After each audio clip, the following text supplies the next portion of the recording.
എല്ലാവർക്കും ഒന്നുകൂടെ നമസ്കാരം.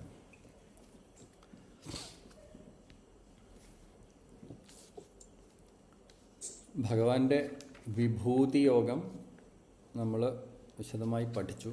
എന്തൊക്കെയാണ് ഭഗവാന്റെ വിഭൂതികൾ, ഏത് ഭാവത്തിലാണ് ഭഗവാൻ പ്രപഞ്ചം മുഴുവൻ നിറഞ്ഞു നിൽക്കുന്നത്, അത് ഓരോന്നും എടുത്ത് അതിലൊക്കെ പ്രധാനപ്പെട്ട ഓരോന്നിനെ സൂചിപ്പിച്ചിട്ട് ഭഗവാൻ പറഞ്ഞു, ഈ രൂപത്തിലൊക്കെ നിനക്ക് എന്നെ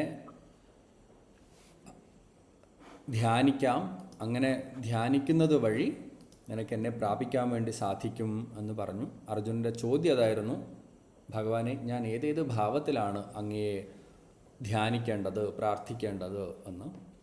അപ്പോൾ എന്നെ ഈ വാസുദേവ പുത്രനായിട്ടുള്ള ഓടക്കുഴലും മയിൽപ്പീലൊക്കെ ചൂടി മഞ്ഞപ്പട്ടുടുത്ത് നിൽക്കുന്ന എൻ്റെ ഈ ഭാവത്തിൽ മാത്രമല്ല, ഈ പ്രപഞ്ചത്തിൽ നിറഞ്ഞു നിൽക്കുന്ന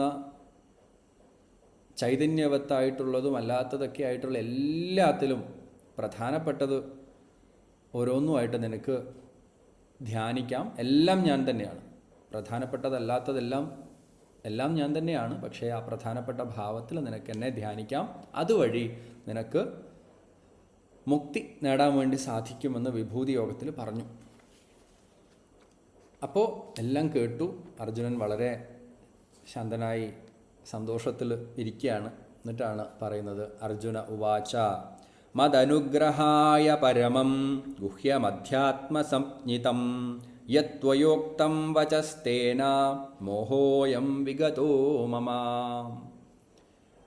ഒന്നാമത്തെ അധ്യായത്തിൽ ഞാൻ മോഹവലയത്തിൽപ്പെട്ട് കയ്യും കാലും ഒക്കെ തളർന്ന് യുദ്ധം ചെയ്യാൻ വേണ്ടി സാധിക്കില്ല എന്ന് പറഞ്ഞിരുന്ന അർജുനൻ, മനസ്സൊക്കെ തകർന്നു പോയിരുന്ന, കണ്ണൊക്കെ നിറച്ച് വെച്ച് ആയിരിക്കുന്ന രൂപം ഒന്ന് ആലോചിച്ച് നോക്കൂ. ഭഗവാനെ നോക്കിയിട്ട്, ഭഗവാനെ എന്നെക്കൊണ്ട് യുദ്ധം ചെയ്യാനൊന്നും പറ്റില്ല എന്ന് പറഞ്ഞിരുന്ന അർജുനൻ പറയാണ്, മോഹോയം വിഗതോ മമ, എൻ്റെ മോഹങ്ങളെല്ലാം ഇതാ നീങ്ങിയിരിക്കുന്നു.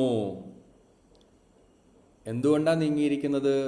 മദനുഗ്രഹായ പരമം ഗുഹ്യം അധ്യാത്മസംജ്ഞിതം, എൻ്റെ അനുഗ്രഹത്തിന് വേണ്ടിയിട്ട് അങ്ങ് ചൊരിഞ്ഞിരിക്കുന്ന ഈ അധ്യാത്മജ്ഞാനം, ഈ വിവരണം കൊണ്ട്, ഇതൊക്കെ പറഞ്ഞു തന്നുകൊണ്ട്, യത് ത്വയാ ഉക്തം വചഃ തേന, അങ്ങയാൽ പറയപ്പെട്ടിട്ടുള്ള ഈ വാക്കുകളാൽ എൻ്റെ മോഹം മുഴുവൻ നീങ്ങിയിരിക്കുന്നു എന്ന് പറഞ്ഞു. ആദ്യം എൻ്റെ ഇപ്പോഴത്തെ സിറ്റുവേഷൻ എന്താണെന്ന് പറഞ്ഞതിന് ശേഷമാണ് അടുത്ത കാര്യം പറയുന്നത്. ഭവാപ്യയൗ ഹി ഭൂതാനാം ശ്രുതൗ വിസ്തരശോ മയ ത്വത്ത കമലപത്രാക്ഷ മാഹാത്മ്യമപി ചാവ്യയം. ഭഗവാനെ, അങ്ങയിൽ നിന്ന് ഈ സർവചരാചരങ്ങളുടെയും ഉത്പത്തിയെക്കുറിച്ചും അതിൻ്റെ സ്ഥിതിയെക്കുറിച്ചും അതിൻ്റെ നാശത്തെക്കുറിച്ചും ഒക്കെ ലയത്തെക്കുറിച്ചും ഒക്കെ ഞാൻ വിസ്തരിച്ചിട്ട് കേട്ടു. അങ്ങയുടെ അനന്തമായ മാഹാത്മ്യത്തെക്കുറിച്ചും ഞാൻ കേട്ടു. എല്ലാവരും ഇത് തന്നെയാണ് പറഞ്ഞുകൊണ്ടിരിക്കുന്നത്. ഋഷികൾ പറയുന്നു, അങ്ങ് തന്നെ പറയുന്നു വലിയ സംഭവമാണ് ഞാൻ എന്ന്. എന്നിട്ട് പറയാണ്, ഏവമേതദ്യഥാർത്ഥത്വം ആത്മാനം പരമേശ്വര ദ്രഷ്ടുമിച്ഛാമി തേ രൂപം ഐശ്വരം പുരുഷോത്തമ. അങ്ങയെക്കുറിച്ച്, ആത്മാവിനെക്കുറിച്ച്, അങ്ങയുടെ വിശ്വരൂപത്തെക്കുറിച്ച് പറഞ്ഞതൊക്കെ ശരി തന്നെയാണെന്നാണ് ഞാൻ വിശ്വസിക്കുന്നത്. പക്ഷേ അങ്ങയുടെ ആ ഐശ്വര്യമായിട്ടുള്ള രൂപം ഞാൻ കാണാൻ ആഗ്രഹിക്കുന്നു. പറഞ്ഞതൊക്കെ ശരി, ഞാൻ വിശ്വസിച്ചു. എന്നിട്ട് എൻ്റെ മോഹങ്ങളൊക്കെ നീങ്ങി. പക്ഷേ ആ രൂപം കാണാൻ എനിക്കൊരാഗ്രഹമുണ്ട് ഭഗവാനേ എന്നാണ് അർജുനൻ 3-ാമത്തെ ശ്ലോകം വരെ പറഞ്ഞിരിക്കുന്നത്. അതിൽ കഴിഞ്ഞ ആഴ്ച നിർമ്മൽജി ചോദിച്ച ഒരു സംശയം ഉണ്ടായിരുന്നു, ദ്രഷ്ടും എന്നുള്ളത്. സാധാരണ നമ്മൾ ദൃശ് ധാതുവിൽ ആണത് വരുന്നത്, ദൃഷ്ടി അങ്ങനെയൊക്കെ പറഞ്ഞിട്ട് നമ്മൾ ഒരുപാട് വാക്കുകൾ നമുക്കറിയാം. ഉദാഹരണത്തിന് ദൃഷ്ടം, ദൃഷ്ടുവ എന്നൊക്കെ നമ്മൾ പറയുന്നുണ്ട്. എല്ലാം ദൃഷ്ടി എന്നുള്ള വാക്കു പോലെ തന്നെയാണ് വരിക, ദൃശ്യ ധാതുവാണ്. പക്ഷേ അത് ഞാൻ നോക്കിയപ്പോൾ ഇവിടെ ദ്രഷ്ടും എന്നുണ്ട്. അടുത്ത ശ്ലോകത്തിലും ദ്രഷ്ടും എന്ന് പറയുന്നുണ്ട്. അത് ദൃശ്യധാതുവിൻ്റെ കൂടെ തുമുൻ പ്രത്യയം ചേരുന്ന സമയത്ത്, അതായത് എനിക്ക് കാണാൻ എന്നുള്ള അർത്ഥത്തിലാണ് പറയുന്നത്. അപ്പോൾ ദ്രഷ്ടും എന്നാണ് വരിക എന്നാണ് വിശദീകരിക്കുന്നത്. ആ രണ്ട് വാക്കുകൾ ചേരുന്ന സമയത്താണ്, ആ പ്രത്യയം ചേരുന്ന സമയത്താണ് ദ്രഷ്ടും എന്ന് വരുന്നത് നിർമ്മൽജി. അപ്പോൾ അവിടെ മാത്രമേ ദ്രഷ്ടും എന്ന് വരുള്ളൂ. ബാക്കി എല്ലായിടത്തും ദൃഷ്ടും, ദൃഷ്ടി എന്നൊക്കെയാണ് പ്രയോഗിക്കുക. ഈ പ്രത്യയം ചേരുമ്പോൾ മാത്രം ദ്രഷ്ടും എന്ന് വരുന്നതാണ് നോക്കിയപ്പോൾ കണ്ടത്. ഓക്കെ, അപ്പോൾ 4-ാമത്തെ ശ്ലോകത്തിലേക്ക് നമുക്ക് കടക്കാം. അർജുനൻ കാണാൻ എനിക്ക് ആഗ്രഹം ഉണ്ട് എന്ന് പറഞ്ഞു. എന്നിട്ട് എന്താണ് പറയാൻ വേണ്ടി പോകുന്നതെന്നാണ് 4-ാമത്തെ ശ്ലോകത്തിൽ ഉണ്ടാവുക. ഞാൻ ശ്ലോകം ഒന്ന് ചൊല്ലിത്തരാം. അത് ഒന്ന് ചൊല്ലാമോ സോന ചേച്ചി? മന്യസേ യദി തത് ശക്യം, മന്യസേ യദി തച്ഛക്യം, മന്യസേ യദി തച്ഛക്യം, മന്യസേ യദി തച്ഛക്യം. അത് തത് ശക്യം എന്നാണ്. ഒരുമിച്ച് വരുമ്പം തച്ഛക്യം. തച്ഛക്യം. മന്യസേ യദി തച്ഛക്യം, മന്യസേ യദി തച്ഛക്യം, മയാ ദ്രഷ്ടുമിതി പ്രഭോ, മയാ ദ്രഷ്ടുമിതി പ്രഭോ, യോഗേശ്വരഃ തതോ മേ ത്വം, യോഗേശ്വര തതോ മേ ത്വം, ദർശയാത്മാനമവ്യയം. ദർശയാത്മാനമവ്യയം. ഓക്കെ, ഹരീഷ് ജി. മന്യസേ യദി തച്ഛക്യം, മന്യസേ യദി തച്ഛക്യം, മയാ ദ്രഷ്ടുമിതി പ്രഭോ, മയാ ദൃഷ്ടുമിതി പ്രഭോ, യോഗേശ്വരഃ തതോ മേ ത്വം, യോഗേശ്വര തതോ മേ ത്വം, ദർശയാത്മാനമവ്യയം. ദർശയാത്മാനമവ്യയം. ഓക്കെ, അനിത ചേച്ചി. മന്യസേ യദി തച്ഛക്യം, മന്യസേ യദി തച്ഛക്യം, മയാ ദ്രഷ്ടുമിതി പ്രഭോ, മയാ ദ്രഷ്ടുമിതി പ്രഭോ, യോഗേശ്വരഃ തതോ മേ ത്വം, യോഗേശ്വര തതോ മേ ത്വം, ദർശയാത്മാനമവ്യയം. ദർശയാത്മാനമവ്യയം. മന്യസേ യത് തത് ശക്യം മയാ ദ്രഷ്ടും ഇതി പ്രഭോ, യോഗേശ്വര തതഃ മേ ത്വം, ദർശയ ആത്മാനം അവ്യയം. മന്യസേ യതി, എനിക്ക് കാണാൻ ആഗ്രഹമുണ്ടെന്ന് ഞാൻ പറഞ്ഞു. അതെൻ്റെ ഒരു ആഗ്രഹമാണ്. ആ ആവശ്യത്തെ അല്ലെങ്കിൽ ആ ആഗ്രഹത്തെ അങ്ങ് സ്വീകരിക്കാൻ റെഡിയാണെങ്കിൽ, അത് കുഴപ്പമില്ല എന്ന് തോന്നുകയാണെങ്കിൽ, അംഗീകരിക്കാൻ തയ്യാറാണെങ്കിൽ, മന്യസേ അങ്ങ് അത് വലിയ കുഴപ്പമൊന്നുമില്ല, അവന് കാണിച്ചു കൊടുക്കാമെന്ന് തോന്നുകയാണെങ്കിൽ എന്നുള്ള അർത്ഥത്തിലാണ് പറയുന്നത്. മന്യസേ യത് തത് ശക്യം, അത് സാധിക്കുമെങ്കിൽ, മയാ ദൃഷ്ടും, എന്തിനുള്ള ശക്യമാണ്? തത് ശക്യം എന്ന് വെച്ചാൽ സാധിക്കുക എന്നാണ്. അത് സാധിക്കുമെങ്കിൽ, എന്ത് സാധിക്കുക?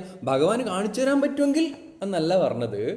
എനിക്കത് കാണാൻ സാധിക്കുമെങ്കിൽ, എനിക്കതിനുള്ള അവകാശമുണ്ടെങ്കിൽ, നിനക്ക് കാണിച്ചു തരാൻ പറ്റുമെങ്കിൽ നീ ഒന്ന് കാണിച്ചു എന്നുള്ള ഭാവത്തിലല്ല പറയുന്നത്. നമ്മളങ്ങനെയല്ലേ പറയാം, അത്രയ്ക്ക് അങ്ങ് നീ ഒന്ന് കാണിച്ചു തന്നെയെന്ന് പറയുന്നതിന് പകരം പറയാണ്, എനിക്ക് കാണാൻ യോഗ്യതയുണ്ടെന്ന് തോന്നുകയാണെങ്കിൽ, എനിക്കത് കാണാനുള്ള അർഹതയുണ്ടെന്ന് തോന്നുകയാണെങ്കിൽ, മയാ ദൃഷ്ടും ശക്യം ഇതി പ്രഭോ എന്ന് ഭഗവാനെ,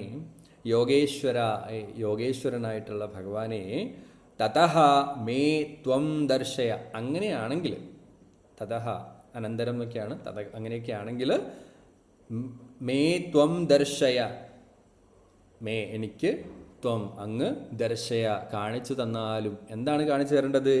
ആത്മാനം അവ്യയം, അങ്ങയുടെ ആത്മാനം എന്ന് വെച്ചാൽ അങ്ങയുടെ ആ അവ്യയമായിട്ടുള്ള ഭാവത്തെയാണ് കാണിച്ചു തരേണ്ടത്.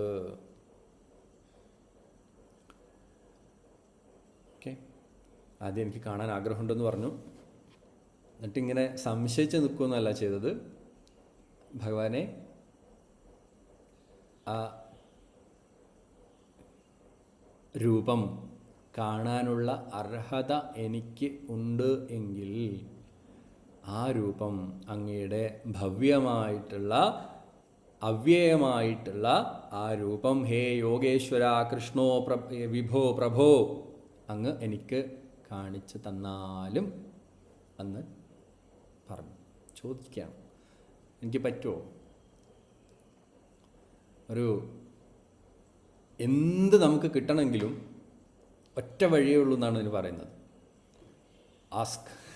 ആ ഒരു ടോക്ക് നിങ്ങൾ പലരും കേട്ടിട്ടുണ്ടാവും. അത് അദ്ദേഹത്തിൻ്റെ പേര് ഞാൻ മറന്നു. വളരെ ഫേമസ് ആയിട്ടുള്ളൊരു ആളുടേതാണ്. ആസ്ക്. വേറെ എന്താ വഴിയുള്ളത്? ആസ്ക്. എന്തുണ്ടെങ്കിലും ചോദിക്കുക. ചോദിച്ചാലേ കിട്ടുള്ളൂ. അപ്പോൾ ആസ്ക്. അപ്പോൾ ബൈബിളിലും പറയുന്നുണ്ടല്ലോ, ask and you shall be given എന്നുള്ളത് ബൈബിളിലെ ഒരു വരിയാണ്. അതെ, നമ്മൾ ചോദിച്ചു കഴിഞ്ഞാലേ കിട്ടുള്ളൂ. അതെല്ലായിടത്തും, മിക്കവാറും എല്ലായിടത്തും പറയുന്നൊരു സംഭവമാണ്. അദ്ദേഹത്തിൻ്റെ പേര് ഞാൻ നല്ല രസത്തിൽ കേട്ട ഒരു ടോക്കായിരുന്നു. ഞാൻ എൻ്റെ ടീമിലൊക്കെ ഷെയർ ചെയ്തിട്ടുണ്ടായിരുന്നു. ആസ്ക്. ചോദിച്ചാൽ മാത്രമേ കിട്ടുള്ളൂ. എന്ത് സംഭവം ഉണ്ടെങ്കിലും നമുക്ക് ജീവിതത്തിലേക്ക് നമുക്ക് കിട്ടണമെങ്കിൽ നമ്മൾ അതിനു വേണ്ടി ചോദിക്കണം. ആ ചോദ്യത്തിലാണ് നമുക്ക് കിട്ടാൻ വേണ്ടി പോവാം എന്നാണ് അദ്ദേഹം പറയുന്നത്. ചോദിച്ചാൽ കിട്ടും. അതും ബൈബിളിൽ പറയുന്നുണ്ട്, മുട്ടുവിൻ തുറക്കപ്പെടും. നമ്മളുടെ അടുത്തും എല്ലായിടത്തും ഇത് തന്നെയാണ് പറയുന്നത്, സീക്ക്. നമ്മളൊക്കെ നമ്മളോട് പറയുന്ന അതാണ്, നമ്മൾ സീക്കേഴ്സാണ് എന്ന് പറയുന്നില്ലേ. അപ്പോൾ നമ്മൾ അന്വേഷിക്കുക, ചോദിക്കുക, അതാണ് നമുക്ക് ചെയ്യാൻ പറ്റുന്ന കാര്യം. അങ്ങനെ ചെയ്യുമ്പോൾ നമുക്കത് കിട്ടും. ഇവിടെ അർജുനൻ കൃഷ്ണനോട് ചോദിക്കുകയാണ്, എനിക്ക് കാണാനുള്ള യോഗ്യത ഉണ്ടെങ്കിൽ എനിക്ക് കാണിച്ചു തരുമോ? ഒരു മടിയുമില്ല. നമുക്ക് എന്താ വിചാരിക്കുക, ഇത്രയൊക്കെ നേരം ഇരുന്ന് പ്രസംഗിച്ചിട്ട് അവസാനം ഇത് കാണിച്ചു തരാൻ പറ്റുമോ എന്നൊക്കെ ചോദിക്കാൻ പറ്റുമോ എന്നുള്ള സംശയമൊന്നും അവിടെ ഇല്ല. ചോദിക്കുകയാണ് വളരെ ജെനുവിനായിട്ട്. അവിടെ പ്രയോഗിക്കുന്ന പ്രയോഗങ്ങൾ നോക്കൂ. പ്രഭോ എന്ന് പറയുന്നത് സ്വാമി. ശങ്കരാചാര്യർ അതിനെ സ്വാമി എന്ന് വിളിക്കുന്നതായിട്ടാണ് കാണിക്കുന്നത്. യോഗേശ്വര എന്നാണ് വിളിക്കുന്നത്. യോഗിനഃ യോഗാനാം തേഷ ഈശ്വര യോഗേശ്വര എന്ന് ശങ്കരാചാര്യർ പറഞ്ഞിട്ടുണ്ട്. യോഗികളുടെയും യോഗത്തിൻ്റെയും ഒക്കെ ഈശ്വരനായിട്ടുള്ളവനാണ് ഭഗവാൻ. അതുകൊണ്ട് ഭഗവാനെ യോഗേശ്വര എന്ന് വിളിക്കുകയാണ്. ഹേ യോഗേശ്വര, ബ്രഹ്മ ആത്മ ഏകത്വ ദർശന ലക്ഷണ ജ്ഞാന യോഗ ഈശ്വര യോഗേശ്വര എന്ന് അധ്യാത്മാനന്ദ സ്വാമി അത് പറയുമ്പോൾ വിശദീകരിക്കുന്നുണ്ട്. അപ്പോൾ അങ്ങനെയുള്ള യോഗേശ്വരനായിട്ടുള്ള ഭഗവാനെ പ്രഭോ എനിക്ക് കാണാനുള്ള ഒരു എന്താ പറയുക അവകാശം അല്ലെങ്കിൽ യോഗ്യത ഉണ്ട് എന്ന് അങ്ങക്ക് തോന്നുകയാണെങ്കിൽ കാണിച്ചു തരൂ. ഇതാണ് ശിഷ്യഭാവം എന്നെപ്പോഴും പറയുന്നത്. നമ്മൾ കാണിച്ചു തരുമോ എന്ന് പോയി ചോദിക്കുമ്പം വിവേകാനന്ദ സ്വാമികൾ പോയിട്ട് ശ്രീ നാരായണ അല്ല എന്തായിരുന്നു ഗുരുവിൻ്റെ പേര്? പരമഹംസൻ. ശ്രീരാമകൃഷ്ണ പരമഹംസൻ്റെ അടുത്ത് പോയിട്ട് എനിക്ക് ഈശ്വരനെ കണ്ടിട്ടുണ്ടോ എന്നാണ് ചോദിക്കുന്നത്. ആ ചോദ്യമാണ്. കുറേ ആളടുക്ക് പോയി ചോദിച്ചു. എല്ലാവരും പറഞ്ഞു ഇല്ല, കണ്ടിട്ടില്ല, ഈശ്വരനുണ്ട് എന്നറിയാം. എന്നാൽ പിന്നെ കണ്ടിട്ടുണ്ടോ എന്ന് പോയി ചോദിച്ചു. അവസാനം ശ്രീരാമകൃഷ്ണ പരമഹംസൻ്റെ അടുക്ക് പോയിട്ട് ഇതേ ചോദ്യമാണ്, കണ്ടിട്ടുണ്ടോ? അപ്പോൾ ശ്രീരാമകൃഷ്ണ പരമഹംസൻ കണ്ടിട്ടുണ്ടല്ലോ, ഞാൻ നിന്നെ കാണുന്ന പോലെ തന്നെ കണ്ടിട്ടുണ്ട്. അപ്പോൾ ശിഷ്യത്വം സ്വീകരിച്ചു. അപ്പോൾ ഈശ്വരനെ കണ്ടു എന്ന് കോൺഫിഡൻ്റ് ആയിട്ട് പറയാൻ ധൈര്യമുള്ള ഒരാളെ അന്വേഷിച്ചിട്ടാണ് വിവേകാനന്ദ സ്വാമികൾ നടന്നുകൊണ്ടിരുന്നത്. അതുപോലെ ഭഗവാന്റെ ഇടയ്ക്ക് അർജുനൻ ചോദിക്കുകയാണ്, എനിക്ക് കാണിച്ചു തരുമോ എന്നുള്ളത്. ഇപ്പോൾ ചോദ്യത്തിന് വളരെ പ്രാധാന്യമുണ്ട്.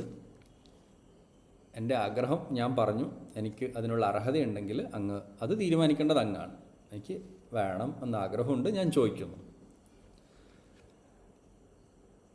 ഇവിടെ സേനാധിപനായിട്ടുള്ള അർജുനൻ തേരാളിയായിട്ടുള്ള ശ്രീകൃഷ്ണനോടാണ് ചോദിക്കുന്നത്. തൻ്റെ സുഹൃത്താണ്. നമ്മൾ ആദ്യത്തെ അധ്യായത്തിൽ അർജുനൻ വന്ന് കയറിയത് എങ്ങനെയാണെന്ന് ഓർമ്മയുണ്ടോ എന്ന് അറിയില്ല. ചിന്മയാനന്ദ സ്വാമികൾ പറയുന്നത്, സേനയോ ഉഭയോ മധ്യേ രഥം സ്ഥാപയമേ അച്യുത എന്ന് ചിന്മയാനന്ദ സ്വാമി പറയും എന്ന് അധ്യാത്മാനന്ദ സ്വാമി പറഞ്ഞിട്ട് ഞാൻ കേട്ടതാണ്. രണ്ട് സേനകളുടെയും മധ്യത്തിലേക്ക് എൻ്റെ രഥം കൊണ്ടുപോയി നിർത്തൂ ഭഗവാനെ കൃഷ്ണ. ഭഗവാനെ അവിടെ പറഞ്ഞിട്ടില്ലോ, കൃഷ്ണാന്നേ പറഞ്ഞിട്ടുള്ളൂ. യാവതേതാൻ നിരീക്ഷേഹം യോദ്ധുകാമാൻ അവസ്ഥിതാൻ മയാ സഹയോദ്ധവ്യം അസ്മിൻ രണസമുദ്യമേ. ഈ യുദ്ധത്തിൽ ആർക്കാണ് എന്നോട് യുദ്ധം ചെയ്യാനുള്ളതെന്ന് എനിക്കൊന്ന് കാണട്ടെ കൃഷ്ണ. 2 സേനകളുടെയും മധ്യത്തിൽ എൻ്റെ രഥം കൊണ്ടുപോയി നിർത്തിയാലും എന്ന് നല്ലൊരു സേനാധിപൻ്റെ ആ ഒരു ശൗര്യത്തിലാണ് അർജുനൻ പറഞ്ഞുകൊണ്ടിരുന്നത്. കറക്റ്റായിട്ട് കൃഷ്ണൻ കൊണ്ടുപോയിട്ട് നിർത്തേണ്ട സ്ഥലത്ത് കൊണ്ട് നിർത്തുകയും ചെയ്തു. ഇവൻ്റെ മനസ്സ് ഇളകിപ്പോണ്ടെന്ന് വെച്ചിട്ട് വേറെ എവിടെയെങ്കിലും മൂലക്കൊന്നുമല്ല കൊണ്ടുപോയി നിർത്തത്. ഗുരുവിൻ്റെ മുന്നിൽ, ഭീഷ്മ പിതാമഹൻ്റെ മുന്നിൽ, എല്ലാവരുടെയും സ്വന്തക്കാരുടെ മുന്നിൽ തന്നെ കൊണ്ടുപോയി നിർത്തി. അവിടെ നിന്നാണ് കയ്യും കാലൊക്കെ വറക്കാൻ തുടങ്ങിയത്. അങ്ങനെ പറഞ്ഞ അർജുനനാണ് ഇപ്പം ഇങ്ങനെ ഇരുന്നിട്ട് എനിക്കിതൊക്കെ കാണാനുള്ളൊരു അവകാശമൊക്കെ ഉണ്ടെങ്കിൽ എനിക്ക് കാണിച്ചു തരുമോ എന്ന് ചോദിക്കുന്നത്. ഇപ്പം കൃഷ്ണൻ അർജുനത് സംഭവിക്കാൻ വേണ്ടി തന്നെ ബോധപൂർവം ചെയ്തതാണെന്ന് ആചാര്യന്മാർ വിശദീകരിക്കുന്നു. ഇല്ലെങ്കിൽ പിന്നീട് വല്ല ഡിപ്രഷനും വന്നിട്ട് ഞാൻ ഇത്തിരി ആൾക്കാരെ കൊന്നില്ലെന്നും പറഞ്ഞിട്ട് പ്രശ്നമാവും. അശോക ചക്രവർത്തി ഏറ്റവും ക്രൂരനായിട്ടുള്ള രാജാവായിരുന്നു അശോക ചക്രവർത്തി.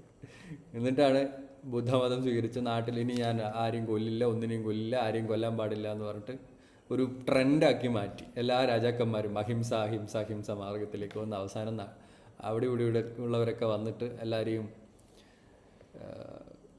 തോൽപ്പിച്ച് എല്ലാം കട്ടുകൊണ്ടു പോകുന്ന സമയത്ത് യോദ്ധാവിൻ്റെ ഒരു വീര്യം അവിടെ നശിച്ചു പോകാൻ വേണ്ടി പാടില്ല. എന്തിന് യുദ്ധം ചെയ്യണം? ധർമ്മത്തിന് വേണ്ടിയിട്ട് യുദ്ധം ചെയ്യാം, അല്ലാതെ വെറുതെ തല്ലി കൊല്ലാൻ വേണ്ടിയിട്ടും രാജ്യം പിടിച്ചടക്കാൻ വേണ്ടിയിട്ടും യുദ്ധം ചെയ്യാൻ വേണ്ടി പാടില്ല എന്നുള്ളൊരു മെസ്സേജ് നമുക്ക് ഭഗവാന്റെ സംസാരത്തിൽ നിന്ന് മനസ്സിലാക്കാൻ വേണ്ടി സാധിക്കും. പർപ്പസ് ഉണ്ടാവണം. എന്താണ് പർപ്പസ്? എനിക്ക് രാജ്യം നേടിയെടുക്കാൻ വേണ്ടി മാത്രം യുദ്ധം ചെയ്യുന്നതല്ല എന്നുള്ള ബോധ്യമൊക്കെ കൊടുക്കുന്നുണ്ട്. അപ്പോൾ അതൊക്കെ സംസാരിച്ചിട്ടാണ് ഈ അവസ്ഥയിൽ എത്തിയിരിക്കുന്നത്. എന്തായാലും ശ്ലോകം ഒന്നുകൂടെ ചൊല്ലി നോക്കാം. ജിതേച്ചി ചൊല്ലാം. മന്യസേ യദി തച്ഛക്യം മന്യസേ യദി തച്ഛക്യം മയാ ദൃഷ്ടുമിതി പ്രഭോ മയാ ദൃഷ്ടുമിതി പ്രഭോ യോഗേശ്വരഃ തതോ മേ ത്വം യോഗേശ്വര തതോ മേ ത്വം ദർശയാത്മാനമവ്യയം. ദർശയാത്മാനമവ്യയം. ഓക്കെ, ജിത്തുജി. മന്യസേ യദി തച്ഛക്യം മന്യസേ യദി തച്ഛക്യം മയാ ദൃഷ്ടുമിതി പ്രഭോ മയാ ദൃഷ്ടുമിതി പ്രഭോ യോഗേശ്വര തതോ മേ ത്വം യോഗേശ്വര തതോ മേ ത്വം ദർശയാത്മാനമവ്യയം. ദർശയാത്മാനമവ്യയം. ഓക്കെ, വൃന്ദാമ. മന്യസേ യദി തച്ഛക്യം മന്യസേ യദി തച്ഛക്യം മയാ ദൃഷ്ടുമിതി പ്രഭോ മയാ ദൃഷ്ടുമിതി പ്രഭോ യോഗേശ്വരഃ തതോ മേ ത്വം യോഗേശ്വര തതോ മേ ത്വം ദർശയാത്മാനമവ്യയം. ദർശയാത്മാനമവ്യയം. കമല ചേച്ചി. മന്യസേ യദി തച്ഛക്യം മന്യസേ യദി തച്ഛക്യം മയാ ദൃഷ്ടുമിതി പ്രഭോ മയാ ദൃഷ്ടുമിതി പ്രഭോ യോഗേശ്വരഃ തതോ മേ ത്വം യോഗേശ്വര തതോ മേ ത്വം ദർശയാത്മാനമവ്യയം. ദർശയാത്മാനമവ്യയം. എന്തെങ്കിലും അതിൽ സംശയമുണ്ടോ?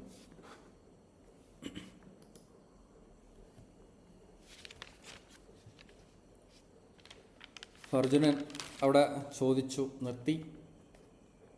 ഭഗവാൻ സംസാരിച്ച് തുടങ്ങുകയാണ് അടുത്ത ശ്ലോകത്തിൽ. ഒരു സംശയം ചോദിച്ചോട്ടെ. ചോദിക്കും. ഈ വിശ്വരൂപം കാണിക്കുക എന്ന് പറയുന്നത് അത് ശരിക്കും ആ ഫിസിക്കൽ ആയിട്ടുള്ള ആ ബോഡി കാണിക്കുക എന്നുള്ളതാണോ, അതിനെ ഒരു ദാർശനിക തലത്തിലാണോ നമ്മൾ കാണേണ്ടത്? ഭഗവാൻ അർജുനോട് പറയുന്നത്, അർജുന, നിനക്ക് നിന്റെ സാധാരണ കണ്ണുകൊണ്ട് ഇത് കാണാൻ വേണ്ടി സാധിക്കില്ല. ദിവ്യ ദൃഷ്ടി കൊണ്ട് മാത്രമേ കാണാൻ വേണ്ടി സാധിക്കുള്ളൂ. അത് തന്നിട്ട് ഞാൻ നിന്നെ സഹായിക്കാം. എന്നിട്ട് നീ എൻ്റെ ശരീരത്തിലേക്ക് നോക്കൂ, നിനക്ക് എൻ്റെ വിശ്വരൂപം കാണാം എന്നാണ് പറയുന്നത്.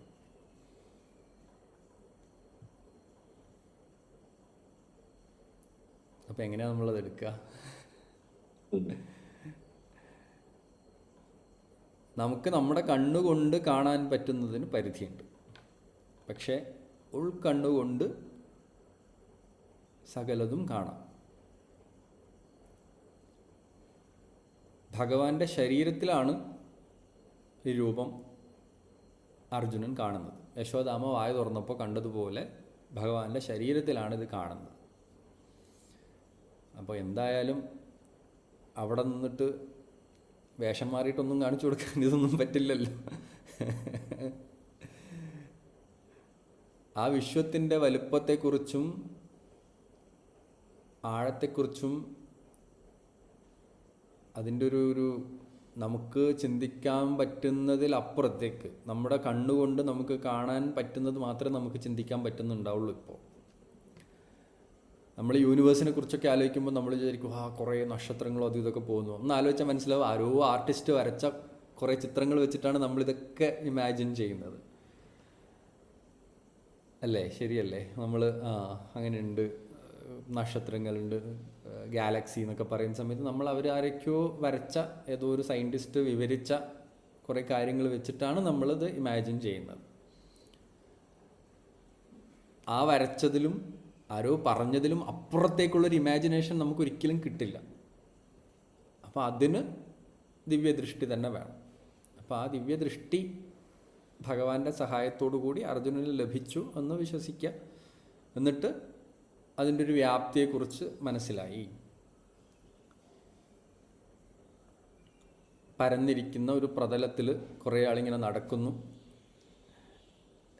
അന്നൊക്കെ വിശ്വസിച്ച ഒരു കാലം നമുക്ക് മനുഷ്യനുണ്ടായിരുന്നു. ഭൂമി എന്ന് പറഞ്ഞത് പരന്നതാണ്. അങ്ങനെയൊക്കെ ചിന്തിച്ചൊരു കാലം മനുഷ്യന് അധികം അല്ല, ഒരു 1-2 നൂറ്റാണ്ട് മുന്നേ അങ്ങനെയായിരുന്നു വിശ്വസിച്ചുകൊണ്ടിരുന്നത്. അവിടെയാണ് ഈ 5000 വർഷം മുന്നേ പ്രപഞ്ചം, വിശ്വമെന്ന് പറയുന്നത് ബ്രഹ്മാണ്ടങ്ങൾ നിറഞ്ഞിരിക്കുന്ന അനന്തമായിരിക്കുന്ന. അർജുനൻ പറയണം, എനിക്ക് എന്നിട്ടും കണ്ടിട്ട് തീരുന്നില്ല ഭഗവാനെ, മതി അത്രയുണ്ട് എന്നുള്ളത് കാണിച്ചു കൊടുക്കാനുള്ളൊരു പറയാനുള്ളൊരിത് ഭഗവാൻ ഉണ്ടായില്ലേ? അത് എഴുതാനുള്ളൊരു യോഗം വേദവ്യാസർക്ക് ഉണ്ടായില്ലേ? എന്നാലോചിച്ച് നോക്ക്, എത്രയോ വർഷങ്ങൾക്ക് മുന്നെയാണ് പറയുന്നത്. അപ്പോൾ സയൻസാണ് അവിടെ എഴുതി വച്ചിരിക്കുന്നത്. അത് ഉൾക്കൊള്ളാനുള്ള ശേഷി താൽക്കാലികമായെങ്കിലും അർജുനന് കിട്ടി. അതെങ്ങനെയാണെന്ന് വെച്ച് കഴിഞ്ഞാൽ, നമ്മളിപ്പോൾ ഇവിടെ സംസാരിച്ചുകൊണ്ടിരിക്കുന്ന സമയത്ത് നമ്മൾ വേറെ ഏതോ ഒരു ലോകത്തിരിക്കുന്ന പോലെയാണ്. ഇത് കഴിയുമ്പോഴത്തേക്ക് നമ്മൾ റിയാലിറ്റിയിലേക്ക് വരും. ഇപ്പം നമ്മളിതിങ്ങനെ സംസാരിക്കുന്ന സമയത്ത് നമ്മളിങ്ങനെ എന്തൊക്കെയോ ചിന്തകളും സംഭവങ്ങളൊക്കെ മനസ്സിൽ വരും. ഇനി ഞാൻ ഇതുപോലെ ആയിരിക്കും എന്നൊക്കെ നമുക്ക് തോന്നും.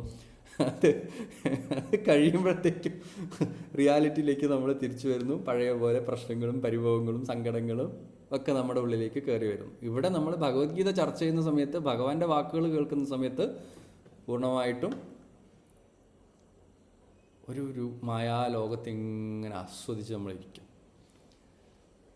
അതിലൊരു തരത്തിലും ഒരു തരി പോലും ഒരു നെഗറ്റീവ് ചിന്ത പോലും നമ്മുടെ ഉള്ളിൽ ചിലപ്പോൾ വരില്ല. നമ്മൾ ഏതെങ്കിലും ക്ഷേത്രത്തിൽ പോയിരുന്ന സമയത്ത് ആ സമയത്ത് ഇരിക്കുന്ന ഒരവസ്ഥയിൽ അർജുനൻ അതുപോലെയാണ് കൊടുത്തിരിക്കുന്നത്. മനസ്സിലായി എന്ന് വിചാരിക്കുന്നു ഹരീഷ്. ഇനിയും ക്വസ്റ്റ്യൻ ഉണ്ടോ എൻ്റെ അഡീഷനായിട്ട്? അല്ലല്ല, ഞാനത് ഓർത്ത് ആരൊക്കെ ഭഗവാന്റെ വിശ്വരൂപം കണ്ടിട്ടുണ്ടെന്ന് ഇങ്ങനെ ആലോചിക്കായിരുന്നു. അപ്പം യശോദ കണ്ടിട്ടുണ്ട്, പിന്നെ കൗരവരുടെ സഭയിൽ ദൂതനായിട്ട് ചെല്ലുമ്പം അവിടെ വിശ്വരൂപം കാണിക്കുന്നുണ്ട്, പിന്നെ യുദ്ധത്തിൽ അർജുനനെ കാണിക്കുന്നുണ്ട്. അവിടെ ഒരു പോയിന്റ് ഉണ്ട്. അവിടെ വിശ്വരൂപം കാണിച്ചു എല്ലാവരെയും മയക്കി എന്ന് പറയുന്നത് ഭാഗവതത്തിൽ ആ രീതിയിലല്ല വ്യാഖ്യാനിച്ചിട്ടുള്ള, വിശദീകരിച്ചിട്ടുള്ള എന്നാണ് പറയുന്നത്. അതായത് മഹാഭാരതത്തിൽ അങ്ങനെയല്ല പറഞ്ഞിട്ടുള്ളത്, ഭാഗവതത്തിൽ പറഞ്ഞിട്ടുണ്ട്. രണ്ടും തമ്മിൽ വ്യത്യാസമുണ്ട്. മഹാഭാരതം ഭാഗവതം തമ്മിലുള്ള വ്യത്യാസം എന്താണെന്നറിയോ? മഹാഭാരതം എന്ന് പറയുന്നത് ഇതിഹാസം ആണ്. ഇങ്ങനെ നടന്ന സംഭവമാണ് മഹാഭാരതത്തിൽ പറഞ്ഞിരിക്കുന്നത്. ഭാഗവതം എന്ന് പറയുന്നത് പുരാണാണ്. പുരാ അപി നവം, പണ്ടും ഇപ്പോഴും എല്ലാം ഒരേപോലെ ഇരിക്കുന്നതാണെന്നാണ് എൻ്റെ, എന്തോ തെറ്റിയിട്ടുണ്ട് അവിടെ, അങ്ങനെയാണ് പുരാണത്തിന് പറയുന്നത്. അതിൽ കുറേയൊക്കെ ഭക്തിയും കാര്യങ്ങളൊക്കെ കൂട്ടിച്ചേർത്തിട്ടുണ്ട്. ഓക്കെ, ഇവിടെ മഹാഭാരതം വായിക്കുന്ന സമയത്ത് നമുക്ക് അതിനെ റിയാലിറ്റി ആയിട്ട് കറക്റ്റായിട്ട് കണക്ട് ചെയ്യാം. മറ്റതിൽ കുറച്ചുകൂടെ ഭക്തി ചേർത്തിട്ടുണ്ട്. ദുര്യോധന ആദികളൊക്കെ ഈ അർജുനന് കാണിച്ചു കൊടുത്ത വിശ്വരൂപം കാണിച്ചു കൊടുത്തു എന്ന് പറഞ്ഞാൽ നമുക്ക് ചിലപ്പോൾ അംഗീകരിക്കാൻ കുറച്ച് ബുദ്ധിമുട്ടാണ്. അതെന്താ അങ്ങനെ എന്നുള്ളത്. അവിടെ ആ കൗരവ സഭയിൽ നിന്ന് ശ്രീകൃഷ്ണൻ രക്ഷപ്പെട്ടത് വളരെ തന്ത്രപരമായിട്ടാണെന്നാണ് മഹാഭാരതത്തിൽ വിശദീകരിച്ചിരിക്കുന്നത് അത്രേ. പക്ഷെ അവിടെ ദുര്യോധനൊക്കെ വിശ്വരൂപം കാണുന്നുണ്ടോ? എനിക്ക് തോന്നുന്നു ആരോ വിദുരരോ ഭീഷ്മരോ അങ്ങനെ ആർക്കോ 2-3 പേർക്ക് മാത്രമേ ആ ഒരു വിശ്വരൂപം കാണാൻ പറ്റുന്നുള്ളൂ എന്നുള്ളതാണ് എൻ്റെ ഒരു. ബാക്കിയുള്ളവരെന്തോ കണ്ട് പേടിച്ച് അങ്ങനെ എന്തോ ഇല്ലേ? അതെ, അങ്ങനെയാണ് അതിൽ പറഞ്ഞിരിക്കുന്നത്. പക്ഷേ ഹരീഷ് ഇപ്പോൾ പറഞ്ഞില്ല, അവിടെ സഭയിൽ വിശ്വരൂപം കാണിച്ചു എന്ന് പറയുമ്പോൾ എല്ലാവരും കണ്ടു എന്നുള്ള അർത്ഥത്തിൽ പറഞ്ഞതുകൊണ്ടാണ് ഞാനതങ്ങനെ പറഞ്ഞത്. പക്ഷേ അല്ല, ഞാൻ പറഞ്ഞത് ഈ ചോസൺ ആയിട്ടുള്ള ആൾക്കാർക്ക് മാത്രം കണ്ടു. ഇപ്പൊ യശോദ, ഇപ്പൊ ഈ വിദുരർ, ഭീഷ്മർ അങ്ങനെ പറയുന്ന ആൾക്കാര്, പിന്നെ അർജുനൻ, അങ്ങനെ ആ ചോസൺ ആയിട്ടുള്ള കുറച്ച് ആൾക്കാർക്ക് മാത്രമേ കാണിച്ചു കൊടുത്തിട്ടുള്ളൂ എന്നുള്ളായിരുന്നു എന്റെ പോയിന്റ്. ഇവർക്കൊക്കെ ഒരു പ്രത്യേകതയുണ്ട് ഹരീഷ്. ഇവർക്കൊക്കെ അത്യാവശ്യം ബോധവും വിവരവും ജ്ഞാനവും ഉള്ള ആൾക്കാരാണ്. ഭഗവാൻ കാണിച്ചു കൊടുത്തു എന്ന് പറയുന്ന സമയത്ത് അവരത് കണ്ടു. ആ ഒരു വൈഭവം അവർക്ക് ദർശിക്കാൻ വേണ്ടി സാധിച്ചു എന്നേ നമുക്ക് എടുക്കേണ്ട ആവശ്യമുള്ളൂ. മനസ്സിലായില്ലേ? നമ്മള് ചോദിക്കണമെങ്കിൽ തന്നെ നമുക്ക് കുറച്ച് വിവരം ഉണ്ടായിരിക്കണം. വെറുതെ ചോദിക്കരുത്. ഇത്രയും നേരം അർജുന് ചോദിക്കാൻ പോലും തോന്നിയിട്ടില്ല. ഇതെല്ലാം കേട്ട് കഴിഞ്ഞതിന് ശേഷമാണ് ഒന്ന് ശാന്തമായി എൻ്റെ മോഹങ്ങളെല്ലാം പോയി എന്ന് പറയുമ്പോഴാണ് എനിക്കിത് കാണാൻ പറ്റുമെന്ന് ചോദിക്കുന്നത്.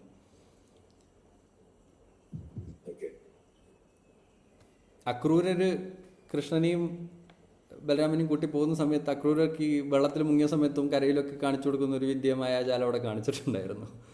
അപ്പോൾ ഇവർക്കൊക്കെ ഭക്തരായിട്ടുള്ള ആൾക്കാരാണ് ഇത് കാണുന്നത്. അപ്പോൾ ഭഗവാനെ ഞാൻ കണ്ടു എന്ന് അവർക്ക് പറയാൻ വേണ്ടി സാധിക്കുള്ളൂ. ബാലമണി പറയത്തില്ല, ഞാനേ കണ്ടുള്ളൂ കണ്ടുള്ളൂ. അതുകൊണ്ട് ഭഗവാൻ അവിടെ നിന്നിട്ട് ഒരു മായാജാലം കാണിച്ചിട്ട് ഇതാ കണ്ടോ എന്ന് പറഞ്ഞ് കാണിച്ചു കൊടുക്കുന്ന ഒരു മായാ ചെപ്പടി വിദ്യക്കാരനല്ല ഭഗവാൻ. അത് അറിയുന്ന ആൾക്കാർക്ക്, ആ ഭഗവാനെ കാണണമെന്ന് ആഗ്രഹിക്കുന്ന ആൾക്കാർക്ക് കാണിക്കാൻ എല്ലാം ഭഗവാനാണെന്ന് പറഞ്ഞിട്ടുണ്ട്. വിഭൂതി യോഗത്തിൽ അർജുന നീയും ഞാൻ തന്നെയാണ്, അല്ലെങ്കിൽ ഈശ്വരൻ്റെ വിഭൂതിയാണെന്ന് പറഞ്ഞിട്ടുണ്ട്. പക്ഷെ ഏറ്റവും സ്യൂട്ടബിൾ ആയിട്ടുള്ളൊരു സംഭവത്തിൽ നോക്കി നമ്മൾ നിൽക്കുന്ന സമയത്തല്ലേ വാവ് ഇതാണ് ഭഗവാന്റെ ഒരു നോക്കൂ എന്ന് പറഞ്ഞിട്ട് അതിൽ നമുക്ക് ദർശിക്കാൻ വേണ്ടി സാധിക്കുന്നു. അത്രേ ഉള്ളൂ. ഭഗവാനെ മനുഷ്യനായിട്ട് മാത്രം കാണുക, മനുഷ്യൻ ഈശ്വരനാവാൻ വേണ്ടി സാധിക്കും എന്ന് ഭഗവാൻ പ്രൂവ് ചെയ്തു തന്നു എന്ന് വിശ്വസിക്കുക. അപ്പോഴേ നമുക്ക് നമ്മൾ ഇമ്പ്രൂവ് ചെയ്തിട്ട് ആ തലത്തിലേക്ക് ഉയരാൻ വേണ്ടി സാധിക്കും എന്ന് പറയാൻ വേണ്ടി പറ്റുള്ളൂ. ഭഗവാൻ സാധാരണ ഒരു മനുഷ്യനായിട്ട് കാലിത്തൊഴുത്തിൽ ജീവിക്കുന്ന ഒരു മനുഷ്യനായിട്ട് ജയിലിൽ ജനിച്ച ഒരു കൃഷ്ണന് ഈശ്വരനായിട്ട് മാറാൻ വേണ്ടിയിട്ട് സാധിക്കുന്നു. എന്നിട്ട് ആ ഈശ്വരീയത അല്ലെങ്കിൽ ഐശ്വര്യം ഭാവം എന്ന് അർജുനൻ പറഞ്ഞിരിക്കുന്ന ആ ഭാവം മറ്റുള്ളവരുടെ മുന്നിൽ കാണിച്ചു കൊടുക്കാനും, വരൂ, ഉണരൂ, ഉയരൂ, നീയും ഞാനും ഒന്ന് തന്നെയാണ്, അതുപോലെ നിനക്കും ആവാം എന്ന് പറഞ്ഞു കൊടുക്കാൻ വേണ്ടി സാധിക്കും. അങ്ങനെ കാണുന്നതാണ് ഉത്തമം. ഇല്ലെങ്കിൽ ഭഗവാൻ അവതാരം എന്തും ആവാം, നമ്മളാകെ പിറ മനുഷ്യൻ. സുഖിച്ച് സുഖമായിട്ട് ജീവിക്കുന്ന നമ്മളാണ് പറയുന്നത്. ജയിലിൽ ജനിച്ച് കഷ്ടപ്പെട്ട് വേറെ ഏതോ അമ്മേൻ്റെ അച്ഛൻ്റെ അടുത്ത് പോയിട്ട് അവിടെ കാലികളൊക്കെ മേയിച്ച് നടന്ന് 10-16 വയസ്സൊരു സ്കൂളിൽ പോലും പോകാൻ പറ്റാണ്ട് ജീവിച്ച് കാട്ടിലും അവിടെ ഇവിടെയൊക്കെ അലഞ്ഞു തിരിഞ്ഞ് പശുവിനെയും മേയിച്ച് നടന്ന ഒരുത്തൻ ഭഗവാനായി മാറി. നമ്മൾ ഭഗവാനെ എന്ന് വിളിക്കുന്നു. 5000 വർഷമൊക്കെ ഇപ്പോൾ കഴിഞ്ഞിട്ടും ഇപ്പോഴും ഭഗവാനെ എന്ന് വിളിച്ച് നടക്കുന്നു. അപ്പോൾ ചിദാനന്ദപുരി സ്വാമി പറയുന്നുണ്ട്, അവതാരങ്ങൾ അങ്ങ് മലേൻ്റെ മേലെ കൊണ്ടുപോയി പ്രതിഷ്ഠിച്ച് വെക്കും നമ്മൾ. എന്നിട്ട് താഴെ നിന്നിട്ട് അയ്യോ ഞാൻ സാധു ഒന്നും ആവില്ല എന്നെ കൊണ്ട്, നിങ്ങളെന്തെങ്കിലും തന്നാൽ സ്വീകരിക്കാം എന്ന് പറഞ്ഞിട്ട് കൈ നീട്ടി അവിടെ പോയി നിൽക്കും. സമാധാനം തരണേ, പൈസ തരണേ, സന്തോഷം തരണേ എന്നൊക്കെ പറഞ്ഞിട്ട് കൈ നീട്ടി നിൽക്കും. അത് മാറ്റിയിട്ട് രാമനും കൃഷ്ണനും ഒക്കെ ഇവിടെ ജനിച്ച് ജീവിച്ച മനുഷ്യരാണെന്നും അവരെ പോലെ നമുക്കും ഉയരാൻ വേണ്ടി സാധിക്കുന്നു ഭഗവാൻ ഇവരൊക്കെ പറയുന്നുണ്ട്. അർജുൻ്റെ മുഖത്തൊക്കെ പറയേണ്ടത് പാണ്ഡവരുടെ കൂട്ടത്തിൽ നീ ഭഗവാന്റെ വിഭൂതിയാണ് അർജുന, നീയും ഞാനും തമ്മിൽ വ്യത്യാസമൊന്നുമില്ല അർജുന, നീയും ആത്മാവാണ് ഞാനും ആത്മാവാണ്, സർവം ബ്രഹ്മമാണെന്നൊക്കെ പറഞ്ഞു നിൽക്കുന്നു. അത് റിയലൈസ് ചെയ്യാനുള്ള കഴിവ് നിനക്കും ഉണ്ടെന്ന് പറയുന്നു, ഒക്കെ പറയുന്നുണ്ട്.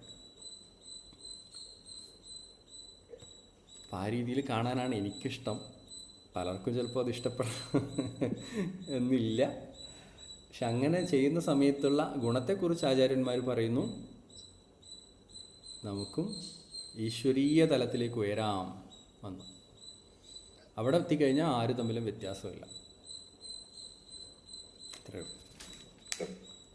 അതുകൊണ്ടാണ് ഓരോ സ്ഥലത്ത് പോകുന്ന സമയത്ത് നമ്മൾ മഹർഷിമാരുടെ അടുത്തൊക്കെ ശ്രീരാമൻ പോകുന്ന സമയത്ത് മഹർഷിമാരെ അവരും വണങ്ങും, അവർ ശ്രീരാമനെയും വണങ്ങും. അങ്ങോട്ടും ഇങ്ങോട്ടും എല്ലാവരും ബഹുമാനിക്കുന്നതും പ്രാർത്ഥിക്കുന്നതൊക്കെ നമുക്ക് കാണാൻ വേണ്ടി സാധിക്കുന്നത്. ഓക്കെ,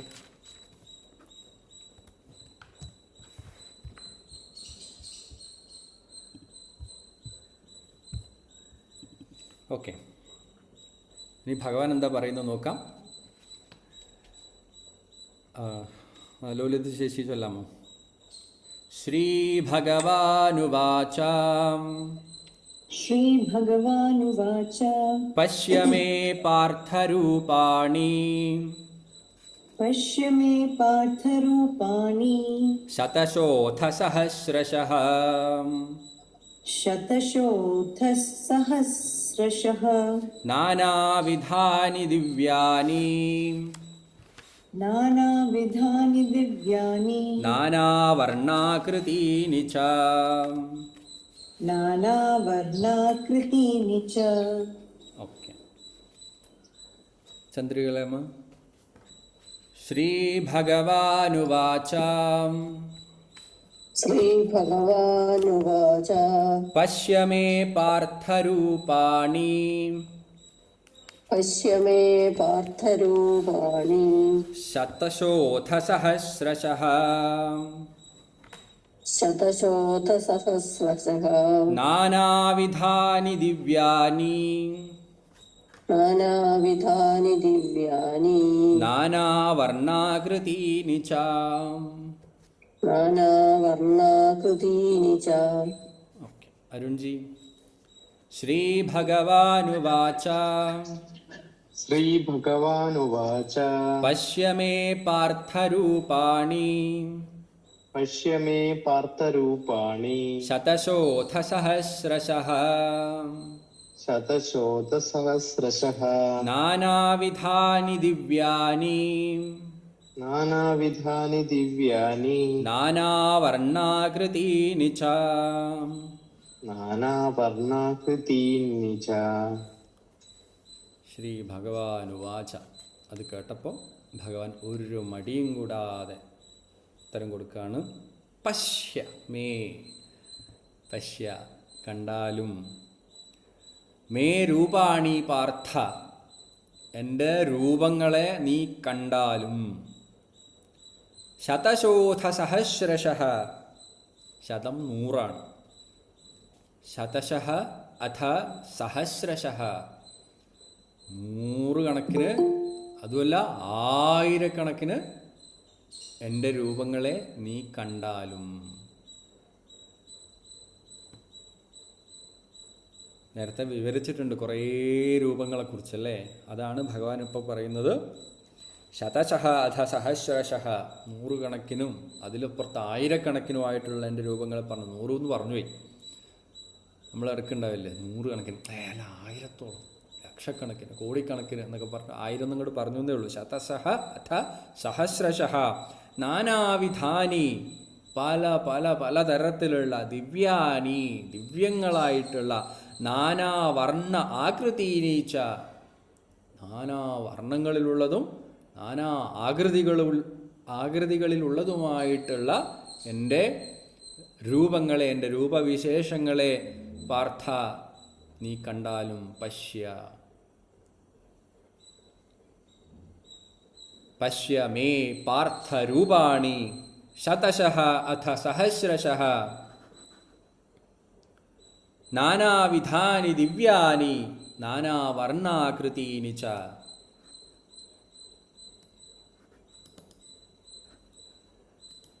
ഒരു സംശയവും അവിടെ ഭഗവാന് ഇല്ല.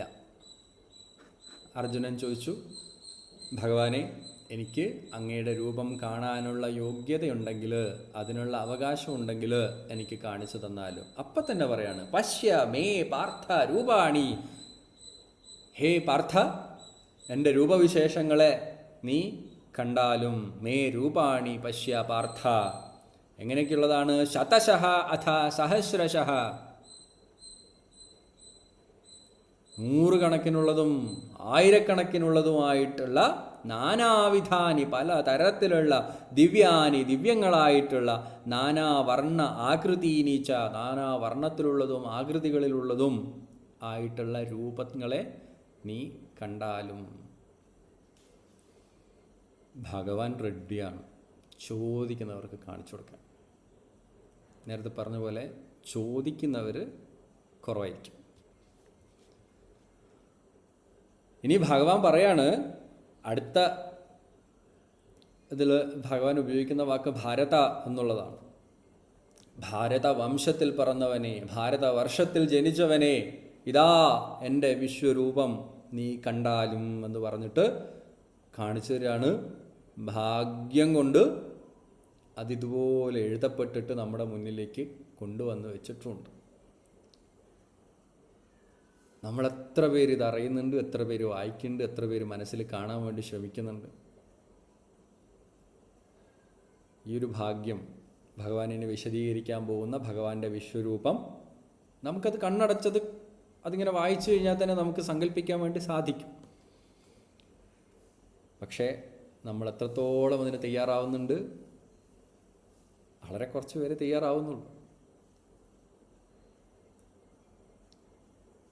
അതുകൊണ്ട് എൻ്റെ ഒരു അപേക്ഷ, ഈ അധ്യായം ഭഗവാൻ ഇതിങ്ങനെ കാണിച്ചു തരുന്നത് മുഴുവൻ കേൾക്കാൻ നമുക്കെല്ലാവർക്കും ഭാഗ്യമുണ്ടാവണം. മുടങ്ങാതെ നമുക്ക് കൊണ്ടുപോകാൻ വേണ്ടി നോക്കണം. അത് കഴിയുമ്പോഴേക്കും, ഈ അധ്യായം കഴിയുമ്പോഴേക്കും നമ്മുടെ പ്രപഞ്ചത്തെക്കുറിച്ചുള്ള, ലോകത്തെക്കുറിച്ചുള്ള, നമ്മുടെ ജീവിതത്തെക്കുറിച്ചുള്ള കാഴ്ചപ്പാട് തന്നെ മാറണം. ഈശ്വരൻ എന്നുള്ള സങ്കല്പത്തെക്കുറിച്ചുള്ള നമ്മുടെ കാഴ്ചപ്പാട് നമുക്ക് മാറ്റാൻ വേണ്ടി സാധിക്കണം. ചെറിയൊരു രൂപത്തിൽ, ഭാവത്തിൽ ഒതുങ്ങിക്കൂടുന്ന ഒരു കൊച്ചു രൂപമല്ല നാരായണൻ, ഗുരുവായൂരപ്പൻ എന്നൊക്കെ നമ്മൾ വിളിക്കുന്ന, വിഷ്ണു എന്നൊക്കെ വിളിക്കുന്ന ഭാവമെന്ന് നമുക്ക് മനസ്സിലാക്കാൻ വേണ്ടി സാധിക്കണം. സർവപ്രപഞ്ചത്തിലും നിറഞ്ഞു നിൽക്കുന്ന ചൈതന്യമാണ്. അത് കാണിച്ചു തരാൻ ഭഗവാൻ തയ്യാറുമാണ്. അത് കാണാൻ നമ്മൾ തയ്യാറായാൽ മതി. ഞാനിത് തുടങ്ങുന്നതിന് മുന്നേ കുറേ ആൾക്കാർ ഇങ്ങനെ കോണ്ടാക്ട് ചെയ്തു, ഇങ്ങനെ വിശ്വരൂപ ദർശന യോഗം നമ്മൾ തുടങ്ങുകയാണ്, ഒന്ന് വരൂ, തിരിച്ച് ജോയിൻ ചെയ്യുന്നവരോട് തിരിച്ച് ജോയിൻ ചെയ്യാനൊക്കെ പറഞ്ഞു. പലർക്കും തിരക്കുകളാണ്. എന്തെങ്കിലുമൊക്കെ ആയിട്ട് ഞായറാഴ്ച പണി വരും. ഭഗവാൻ ഇങ്ങനെ ഓപ്പണാക്കി വെച്ചിട്ട് വന്നോ, കണ്ടോ, കേട്ടോ, അനുഭവിച്ചോ എന്നൊക്കെ പറഞ്ഞ് നിൽക്കുകയാണ്. നമുക്ക് നേരമില്ല, നമ്മൾ ഓട്ടത്തിലാണ്. എപ്പോഴെങ്കിലും വിശ്വരൂപ ദർശനയോഗം വായിച്ചിട്ടുണ്ട്, അതൊന്നും നമുക്ക് മനസ്സിലാവില്ല. നമ്മൾ ഇത്രയും നേരം പറഞ്ഞതിൽ, വിഭൂതി യോഗം പറഞ്ഞതിൽ നമുക്ക് മനസ്സിലാവാത്ത എന്തെങ്കിലും ഒരു കാര്യം ഭഗവാൻ പറഞ്ഞിട്ടുണ്ടോ? നമുക്ക് മനസ്സിലാവാത്ത എന്തെങ്കിലും ഒരു വിഷയം അവിടെ ഭഗവാൻ പറഞ്ഞിട്ടുണ്ടോ? ഇല്ല. എല്ലാം നമുക്ക് മനസ്സിലാവുന്ന വളരെ ലളിതമായിട്ടുള്ള കാര്യങ്ങളാണ് ഭഗവാൻ പറഞ്ഞു പോകുന്നത്. പക്ഷെ നമ്മൾ വിചാരിക്കുന്നത് എന്നെ കൊണ്ട് പറ്റില്ല. അർജുനൻ ചോദിച്ചു, ഭഗവാൻ എൻ്റെ മോഹങ്ങളൊക്കെ നീങ്ങി എനിക്ക് കാണിച്ചു തരുമോ? നമ്മൾ മോഹം നീങ്ങുന്നു, ഈ ജന്മത്തിൽ എന്നെ കൊണ്ട് പറ്റുമെന്ന് തോന്നുന്നില്ല, അത്രയൊന്നും ബുദ്ധി എനിക്കില്ലപ്പാ. നമ്മൾ ഒരുപാട് ആൾക്കാർ പറയുന്നൊരു സംഭവമാണ്. അത് നമ്മൾ മാറ്റിവെക്കാൻ മറ്റുള്ളവരെ നമ്മൾ പ്രോത്സാഹിപ്പിക്കണം. ഭഗവാൻ ഇതാ വിശദീകരിച്ച് തന്നിരിക്കുന്നു. അത് നമ്മൾ വായിച്ചാൽ മതി, കണ്ണടച്ചിരുന്നിട്ട് സങ്കല്പിച്ചാൽ മതി, അതിനുള്ള സമയം നമ്മൾ കണ്ടെത്തിയാൽ മതി. ആഴ്ചയിൽ 1 മണിക്കൂറെങ്കിലും നമുക്ക് പറ്റുന്നു എന്ന് പറയുന്ന വലിയ ഭാഗ്യമാണ്. അതിനെല്ലാവർക്കും സാധിക്കട്ടെ. അതാണ് എനിക്കിത് പറയുമ്പം തോന്നുന്നത്. അർജുനൻ്റെ ആ ചോദ്യം കേട്ടിട്ട് അതിന് ഭഗവാൻ പറയുന്ന മറുപടി ഫസ്റ്റ് വാക്ക് തന്നെ, പശ്യ, കണ്ടാലും എനിക്ക് കാണാൻ പറ്റുമോ എന്ന് ചോദിച്ചപ്പോൾ ഞാനൊന്ന് ആലോചിക്കട്ടെ, എന്നിട്ട് പറ്റുമോ അർജുന എന്നെ കൊണ്ട് എന്നൊന്നുമല്ല ചോദിച്ചത്. ശ്രീ ഭഗവാൻ ഉവാച പശ്യ മേ പാർത്ഥ രൂപാണി, ഹേ പാർത്ഥ മമ രൂപാണി പശ്യ, ഒരു മടിയില്ലാതെ കണ്ടാലും എന്ന് പറഞ്ഞിട്ടങ്ങ് പറയാം. ആ ഒരു അവകാശം നമുക്കും കിട്ടട്ടെ എന്ന് നമുക്ക് പ്രാർത്ഥിക്കാം. ആർക്കൊക്കെ അതിനുള്ള ഒരു ഭാഗ്യം കിട്ടിയിട്ടുണ്ടാവും എന്നും ആലോചിക്കാം. വളരെ കുറച്ച് പേർക്കേ ആ ഭാഗ്യം ഉണ്ടായിട്ടുള്ളൂ. പലരും അതിലൊന്നും ആവശ്യമില്ലെന്ന് വിചാരിക്കുന്നവരുണ്ടാവും, ആവശ്യമുണ്ടായിട്ട് അതിൻ്റെയൊക്കെ വേണം പക്ഷെ എന്നെക്കൊണ്ട് പറ്റില്ല എന്ന് വിചാരിക്കുന്നവരുണ്ടാവും. ഇപ്പം പറ്റില്ല, ഇനിയൊരു ദിവസം നമുക്ക് നോക്കാം, ഇനി നോക്കാം എന്ന് പറഞ്ഞിരിക്കുന്ന ആൾക്കാരുണ്ടാവും. നമ്മൾ ഭാഗ്യം ചെയ്ത ആൾക്കാരാണ് ഈ വിശദീകരണം കേൾക്കാൻ വേണ്ടിയിട്ട്. അപ്പോൾ മറ്റുള്ളവരോടും ഇത് പറഞ്ഞ് ഭഗവാൻ ഇങ്ങനെ കാണിച്ചിരുന്നുണ്ട് കേട്ടോ, നമുക്കൊന്ന് കേൾക്കാം, സങ്കല്പിക്കാം എന്നൊക്കെ പറയാനുള്ള ഒരു തോട്ട് നമ്മളിലേക്ക് വരട്ടെ. അതൊന്ന് പറയാൻ വേണ്ടി എൻ്റെ ഇടയിൽ അത് പറഞ്ഞതേ ഉള്ളൂ. ആ ശ്ലോകത്തിൻ്റെ ഇതിലേക്ക് വരാം. ശ്രീ ഭഗവാനുവാച. അതിൽ നിങ്ങൾക്ക് സംശയമുണ്ടോ? ഞാൻ പറഞ്ഞു അർത്ഥമൊക്കെ ഞാൻ പറഞ്ഞു എന്ന് തോന്നുന്നു.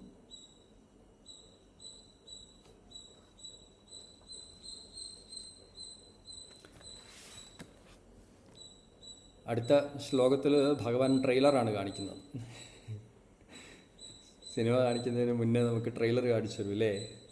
അതുപോലെ അധ്യാത്മാനന്ദ സ്വാമി പറയുന്നത്, ഒരു സ്ഥലത്ത് ടൂർ പോകാൻ വേണ്ടി നോക്കുന്ന സമയത്ത് ഒരു ലൊക്കേഷനിൽ എത്തുന്നതിന് മുന്നേ ബസ്സെല്ലാം നിർത്തി ഇറങ്ങുന്നതിന് മുന്നേ ഗൈഡ് നിർത്തിയിട്ട് പറയും, അവിടെ പോയാൽ ഇന്ന സാധനങ്ങളൊക്കെ കാണാനുണ്ട്, അതൊക്കെ നോക്കി കണ്ടോളണം, അവിടെ പോകണം, ഇവിടെ പോകണം, ഇങ്ങനെയൊക്കെ പോകണം, നമുക്ക് ഇത്ര സമയത്ത് ഇവിടെ വരണം എന്നൊക്കെ പറയുന്നത് പോലെ അടുത്ത ശ്ലോകങ്ങളിൽ ഭഗവാൻ ഒരു ട്രെയിലർ നമുക്ക് കാണിച്ചു തരുന്നുണ്ട്.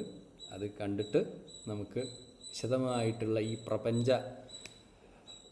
മുഴുവൻ കറങ്ങി കാണാനുള്ള അവസരത്തിൽ ഭഗവാൻ തന്നിരിക്കുന്ന ടൂറിന് നമുക്ക് പോകാൻ പറ്റും. അതൊരു വലിയ നല്ല യാത്രയാണ്.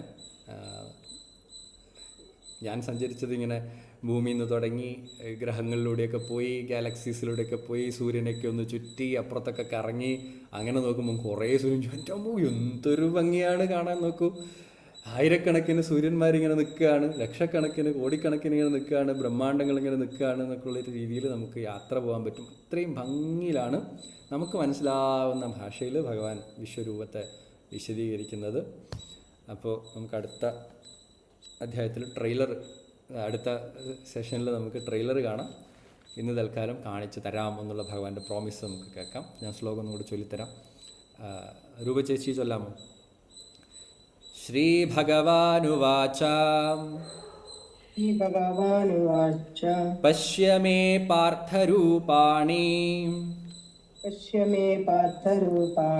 ശതശോഥസഹസ്രശഃ നാനാവിധാനി ദിവ്യാനി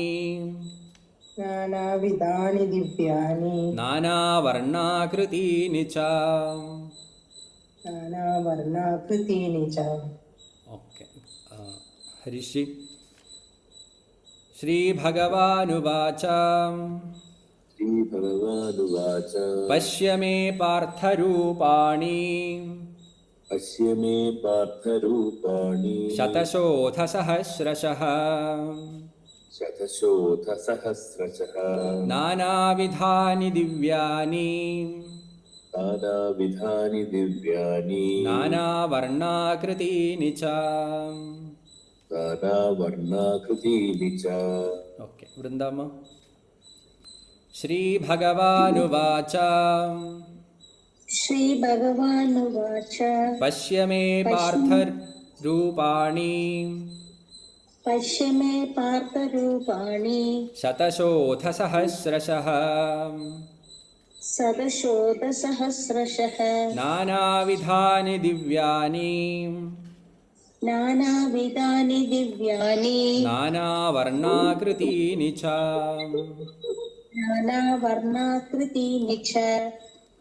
അപ്പോൾ ഭഗവാൻ പറഞ്ഞു തുടങ്ങിയിട്ടുണ്ട്. അടുത്ത ആഴ്ച ട്രെയിലർ കാണുന്നതിന് മുന്നേ ചുറ്റുപാടൊക്കെ ഒന്ന് നോക്കുക. ഇനി എന്തൊക്കെയായിരിക്കും ഭഗവാൻ പറയുന്നതെന്നൊന്ന് സങ്കല്പിച്ച് നോക്കുക. ആകാശത്തേക്കൊക്കെ ഒന്ന് നോക്കുക, നമ്മുടെ ശരീരത്തിലേക്കൊന്ന് നോക്കുക, ഭൂമിയൊക്കെ ഒന്ന് കാണുക, മരങ്ങളും ചെടികളും ഒക്കെ ഒന്ന് ഇടയ്ക്കിടയ്ക്ക് നോക്കുക. അപ്പോൾ നമുക്ക് ഭഗവാനിനെ വിവരിക്കാൻ പോകുന്നതിൻ്റെ ഒരു ആഴം മനസ്സിലാവും. സൂര്യൻ ഉദിച്ചു വരുന്നതും അസ്തമിക്കുന്നതും ഒക്കെ ഒന്ന് കണ്ടു കഴിഞ്ഞാൽ നമുക്കൊരു ഒരു ഇൻട്രൊഡക്ഷൻ കിട്ടും. ഇതാണ് ഭഗവാൻ വിവരിക്കാൻ വേണ്ടി പോകുന്നത്. അപ്പോൾ അത് എല്ലാവർക്കും കേൾക്കാൻ വേണ്ടിയിട്ട് ഭാഗ്യമുണ്ടാവട്ടെ, മറ്റുള്ളവർക്കും അത് സാധിക്കട്ടെ എന്ന് ആശംസിക്കുന്നു. നമുക്ക് സ്വയം നമ്മളെ ആശംസിക്കാം. നല്ല ഭംഗിയായിട്ട് അധ്യായം പോട്ടെ എന്ന്. അപ്പോൾ കൺകൂടിയാണ്. ഓം പൂർണ്ണമദ പൂർണ്ണമിദം പൂർണ്ണാത് പൂർണ്ണമുദച്യത്തെ പൂർണ്ണസ്യ പൂർണ്ണമാദായ പൂർണ്ണമേവാവശിഷ്യത്തെ. ഓം ശാന്തി ശാന്തി ശാന്തി. സർവേ ഭവന്തു സുഖിനഃ, സർവേ സന്തു നിരാമയ, സർവേ ഭദ്രാണി പശ്യന്തു, മാ കശ്ചിത് ദുഃഖഭാഗ് ഭവേത്. ഓം ശാന്തി ശാന്തി ശാന്തി.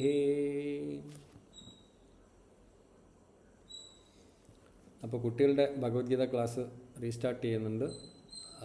ലിറ്റിൽ ഫ്രണ്ട്സ് ഓഫ് കൃഷ്ണ എന്നുള്ളൊരു പ്രോഗ്രാം പേരിലാണ് ഇപ്രാവശ്യം ഞാൻ ചെയ്യാൻ വിചാരിക്കുന്നത്. കുട്ടികളെ കൃഷ്ണൻ്റെ ഫ്രണ്ട്സാക്കുക എന്നുള്ളതാണ് ഇതിൻ്റെ മെസ്സേജ്. അപ്പോൾ അത് നിങ്ങളുടെ പരിചയത്തിലുള്ള ഗ്രൂപ്പിലും എല്ലായിടത്തും ഒന്ന് ഷെയർ ചെയ്യണം എന്ന് റിക്വസ്റ്റ് ചെയ്യുന്നു. അപ്പോൾ ട്രെയിലർ കാണാൻ വേണ്ടി റെഡിയായി അടുത്ത ആഴ്ച എല്ലാവരും വരിക. നമസ്തേ, ശുഭദിനം. കുട്ടികളുടെ ഏത് ഏജ് ഗ്രൂപ്പിലാണ് വരുന്നത്? ഇപ്പം ഞാനത് 5 to 13 എന്നുള്ള ഇതിലാണ് വെച്ചിട്ടുള്ളത്. Okay okay. അതിൽ വലിയ കുട്ടികൾ വലിയ കുഴപ്പമൊന്നുമില്ല, പക്ഷേ അവർക്കാവുമ്പോഴായിരിക്കും കുറച്ചും കൂടെ സ്യൂട്ടബിൾ ആവുക, അത്രേ ഉള്ളൂ. ഓക്കെ ഹരീഷ് ജി, അപ്പോൾ എല്ലാവർക്കും നമസ്തേ. നമസ്തേ. Thank you.